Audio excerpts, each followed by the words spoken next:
సుభాష్ గొడబడి అండి. నిన్న జగన్మోహన్ రెడ్డి గారు పెట్టిన మేనిఫెస్టో కానీ చాలా బ్రహ్మాండంగా ఉందండి. ఎందుకంటే యూత్కి స్కిల్ డెవలప్మెంట్ సెంటర్స్ కానీ ప్రతి జిల్లాలో ఏర్పాటు చేసిన మాట వాస్తవం. మీరు ఏ జిల్లాకి వెళ్ళినా సరే యూత్కి స్కిల్ డెవలప్మెంట్ సెంటర్స్, జాబ్స్ పెట్టించడం కానీ అన్ని బ్రహ్మాండంగా ఉన్నాయి. అదేవిధంగా మనకి రిక్రూట్మెంట్ గురించి కూడా మొత్తం 2,66,000 వాలంటీర్స్ పెట్టారు.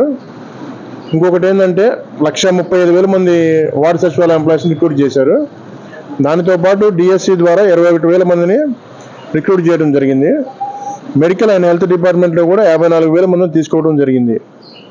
టోటల్గా ఎంప్లాయ్మెంట్ వచ్చేసేసి దాదాపు అబౌవ్ 5,63,000 మెంబర్స్ని తీసుకోవడం జరిగింది. ఎంప్లాయ్మెంట్ విషయానికి వచ్చేసరికి జగన్మోహన్ రెడ్డి గారు బ్రహ్మాండంగా చేసిన మాట వాస్తవం. మాకైతే మేనిఫెస్టో చాలా బాగా నచ్చిందండి. అది అంతకుముందు చంద్రబాబు గారు మేనిఫెస్టో తీసుకుంటే అన్నీ ఫేక్ హామీలండి, ఏది ఇంప్లిమెంట్ చేయరు. నాకు చంద్రబాబు గారి మేనిఫెస్టో అయితే అసలు నచ్చేది కాదు.